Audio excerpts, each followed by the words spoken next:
First, U.S. Secretary of State Rex Tillerson said on Tuesday Washington would welcome a chance to talk to Pyongyang at some point. And more recently, Vice President Mike Pence pointed out America has no plans for dialogue.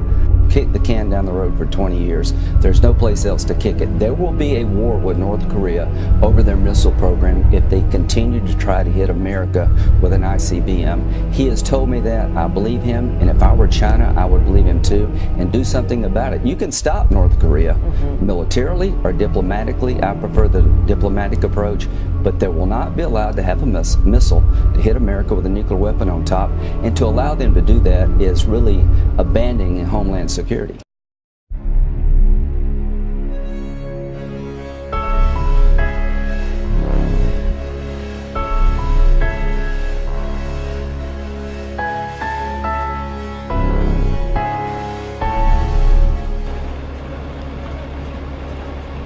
Cancel special instructions at my command, quadrant 557.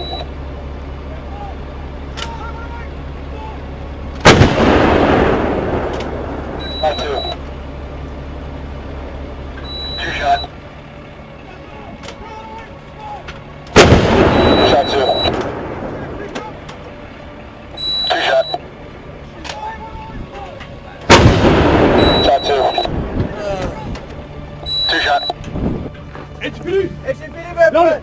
Turn one! Ready, jump!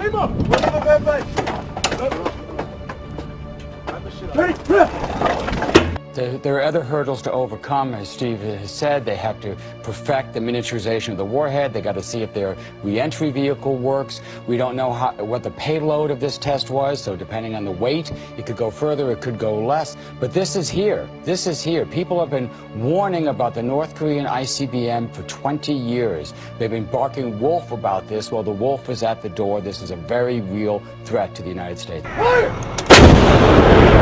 fire! One, two.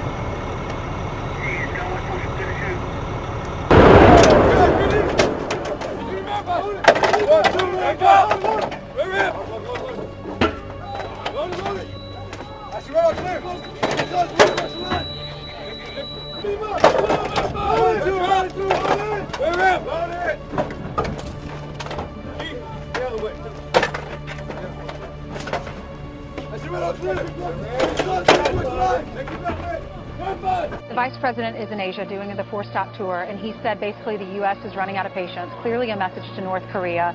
You have a Navy fleet that is sent into the Sea of Japan right now. Have you ruled out a military strike? I don't want to telegraph what I'm doing or what I'm thinking.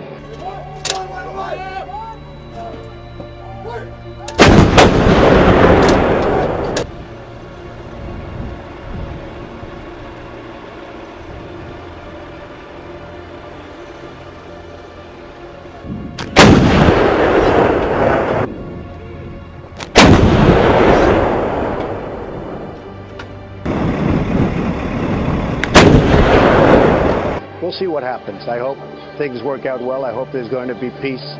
But, you know, they've been talking with this gentleman for a long time. You read Clinton's book, he said, oh, we made such a great peace deal and it was a joke. You look at different things over the years with President Obama. Everybody has been outplayed.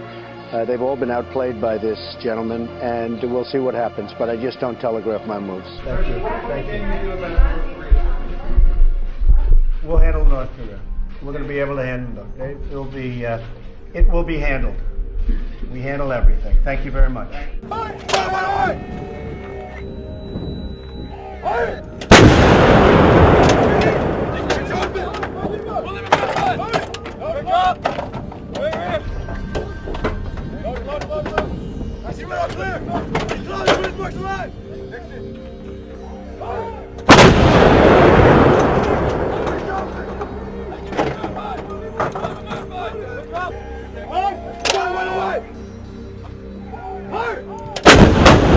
Okay, what happens if North Korea launches another missile?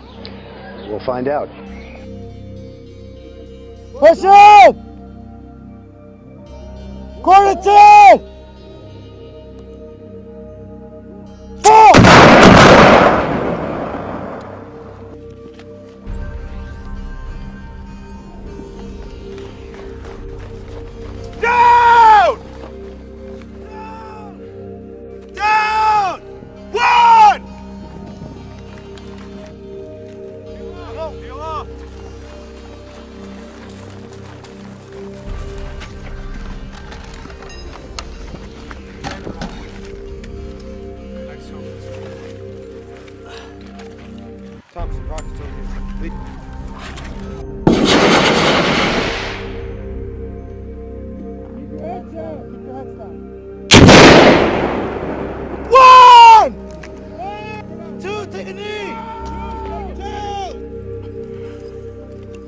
for 20 years. It's this kind of thinking that's allowed North Korea to have dozens of nuclear weapons, not just one.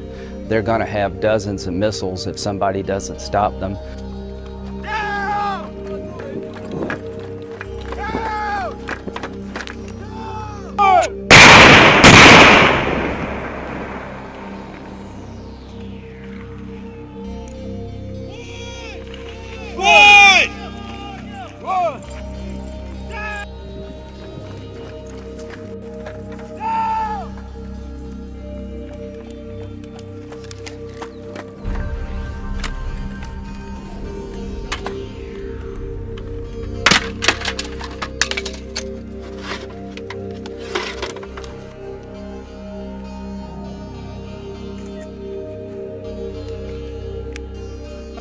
Seconds, got it.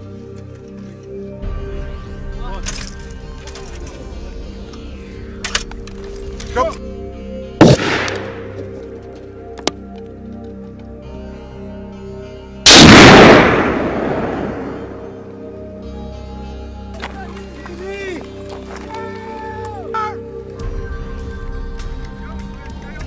They'll have a hydrogen bomb one day if somebody doesn't stop them. I like Secretary Tillerson. His job is to find a diplomatic solution. I hope he can. But when he says North Korea is not our enemy, tell that to Otto Warmbier's family. So I think this whole approach that they're talking about has failed. It's time for a new approach. We need to let China know that we will pick our homeland defense over regional stability. If we have to choose between an ICBM in the hands of the North Koreans and a conflict in the region, we're going to choose the conflict to protect the American homeland. And quite frankly, President Trump has no other choice because everybody before him has failed.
Meanwhile, the U.S. is scheduled to conduct an ICBM test of its own on the heels of North Korea's latest long-range missile launch.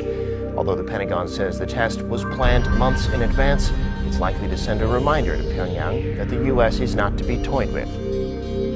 The U.S. Air Force says it will launch an unarmed Minuteman III ICBM to verify the accuracy and readiness of Washington's premier deterrent. The missile will be test-fired early Wednesday from Vandenberg Air Force Base in California.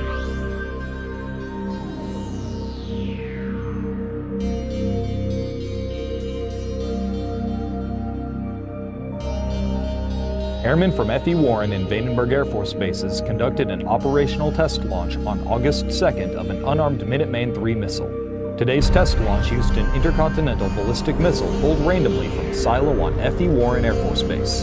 The missile was transported and reassembled at Vandenberg and launched by members of the 90th Missile Wing, the 576th Flight Test Squadron, and the 30th Space Wing. The ICBM was equipped with a single test re-entry vehicle and traveled approximately 4,200 miles. These ICBM test launches verify the accuracy and reliability of the weapon system, providing valuable data to ensure a safe, secure, and effective nuclear deterrent. Reporting from Vandenberg Air Force Base, I'm Staff Sergeant Caleb Mayfield.